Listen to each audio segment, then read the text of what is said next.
Kemarin kita sudah pernah nge-review motherboard Z690 dengan teknologi DDR5 dan juga PCIe Gen 5. Tapi kalau misalnya ngeliat harganya, banyak orang yang bilang kalau itu masih kemahalan. Sampai akhirnya kita kedatangan satu lagi motherboard yang lebih budget daripada yang sebelumnya, tapi juga nggak kalah jauh. Yang ini adalah MSI Z690 Tomahawk, tapi masih DDR4. Apakah perbedaan DDR5 dan DDR4 itu berbeda banget? Kita lihat di review motherboard ini.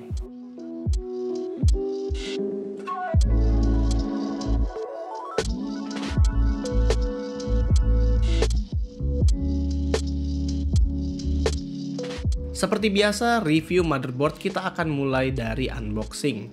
Sebenarnya kelengkapan dari Mobo ini cukup terbilang standar. Di dalamnya ada manual book, antena wifi, Mobonya itu sendiri, SATA cable, dan untungnya motherboard ini drivernya sudah disimpan di flash disk dan bukan berbentuk CD. Masuk ke desain motherboardnya, MSI Z690 Tomahawk punya desain yang juga standar dengan aksen warna full black dengan tidak adanya RGB. Kalau kita bandingkan dengan Z590-nya, terlihat kalau Z690 ini punya desain yang lebih kalem dan nggak terlalu sangar. Mobo ini punya 4 buah slot PCIe Express, di mana slot paling atas memiliki 16 lane support PCIe Gen 5 yang berasal dari CPU, dan ketiga slot bawahnya berasal dari chipset Z690. Kita tidak menemukan keterangan sama sekali apakah slot ekspansinya ini support dual GPU atau tidak. Di Mobo ini juga terdapat 4 buah slot M.2 SSD. Slot pertama memiliki spesifikasi PCIe Gen 4 X4 yang lane-nya berasal dari CPU, sedangkan untuk slot kedua sampai keempat itu lane-nya berasal dari chipset. Di slot M.2 kedua ini sudah support PCIe Gen 4 X4, namun di slot ketiga hanya PCIe Gen 3 X4, tapi bisa dipasang SSD SATA juga. Dan di slot M.2 keempat support PCIe Gen 4 X4, bisa juga dipasang SSD SATA dan bisa support Intel Optane memory. Slot M.2 di seri Z690 ini udah menggunakan skema pengait untuk pemasangan SSD-nya, atau MSI menyebutnya sebagai Easy M.2 Clip.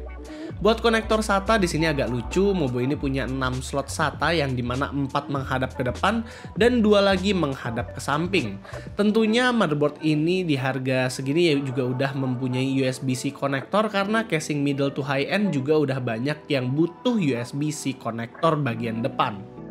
Kalau slot fan header di sini terdapat 2 di atas, 1 di samping kanan atas, 4 di bagian bawah, dan 1 lagi di bawah I/O back panel. Jadi terdapat total 8 buah fan header.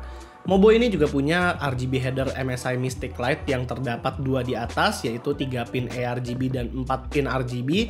2 lagi terdapat di bagian bawah Mobo, tapi hanya yang 3 pin aja. Sayangnya di harga 5,4 juta kita belum mendapatkan postcode, namun MSI memberikan LED troubleshooting berwarna. Jadi kita bisa tahu komponen mana yang menyebabkan sistem tidak mau booting dari warna lampu yang nyala.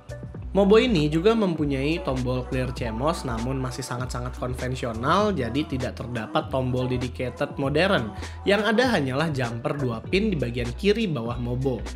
Terdapat juga tombol on off untuk nyala RGB, walaupun kita masih belum tahu RGB-nya sebelah mana. Tombol ini seringkali kita jumpai di lini Mobo MSI dari zaman dulu. Masuk ke I/O konektor belakang, port yang disediakan cukup standar. Di sini ada HDMI dan DisplayPort, beberapa USB port yang dimana ada 3 yang sampai 10 gigabit per second, dan ada 1 USB Type-C yang sudah support sampai 20G. MSI bilang Mobo ini menggunakan 16+1+1 power stages, 16 untuk V-Core, 1 untuk iGPU, dan 1 lagi untuk VCC-in. Untuk MOSFET-nya, MSI menggunakan MOSFET dari Monolith Power System, yaitu MP86992 Smart Power Stages 70A. Kemudian untuk PWM controllernya menggunakan produk dari Monolith juga, yaitu MPS2960 yang dapat mengakomodir sampai 10 power phase. Yang artinya Mobo ini menggunakan 8+1 power phase, di mana untuk VRM V-Core-nya menggunakan mekanisme pengganda atau coupler. Sementara untuk VCC-in-nya menggunakan PWM controller sendiri yang letaknya ada di bawah sini. Kalau kita bandingkan dengan Mobo kompetitor yang sebanding harganya yaitu TUF Gaming DDR4, dari sisi VRM kami rasa Z690 Tomahawk itu sedikit lebih unggul. Tomahawk menggunakan VRM MOSFET dari MPS, sedangkan Asus masih menggunakan Vishay SIC654, di mana secara spesifikasi MOSFET MPS yang ada di Mobo MSI Z690 ini memiliki performa yang sedikit lebih baik. Nah, di pengujian kami menggunakan prosesor Core i5 Alder Lake dengan RAM Corsair Vengeance RGB 32GB 4x8, GPU MSI RTX 3070 Gaming X Trio, dan cooling MSI Mac Core Liquid 280. Kita mencoba skor Cinebench R15 dan R20. Di kedua benchmark tersebut kita nggak melihat adanya angka yang abnormal. Overall skornya itu sama saat kita mencoba dengan motherboard DDR5 yang kemarin kita review.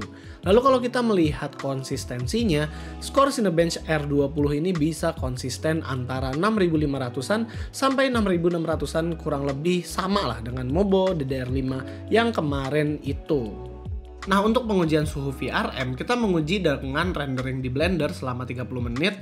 Di sini kita mendapatkan suhu yang kurang lebih adem buat sebuah suhu VRM, yaitu sekitar 63 derajat Celcius. Bisa dibilang ini masih bagus banget, mengingat rendering selama 30 menit itu bukanlah task yang ringan. Kalau kita ngomongin soal fitur lain, Mobo ini udah menggunakan Wi-Fi 6, namun antenanya di sini entah kenapa masih yang model seperti ini dan bukan antena tempel yang biasanya lebih tahan lama. Sementara untuk sound card, Mobonya sudah menggunakan sound card dengan audio codec ALC 4080 yang ada di Z590 Tomahawk juga dan yang sering kita jumpai di Mobo high-end. Sebagai motherboard di harga 5,5 juta rupiah, Mobo ini berhadapan langsung dengan Z690 TUF Gaming Wi-Fi.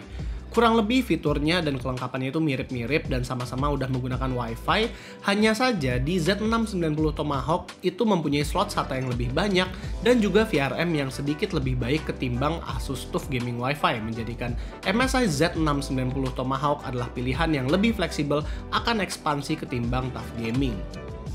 Dan jadi itulah pendapat singkat kita tentang MSI Mac Z690 Tomahawk Wi-Fi DDR4. Kalau kalian suka dengan videonya, jangan lupa untuk kasih kita like, share, dan subscribe. Dan kalau kalian suka dengan motherboardnya, kalian juga bisa cek link pembelian yang ada di deskripsi. Dan yang terakhir, di sini gue Rizky. Always stay healthy and stay safe.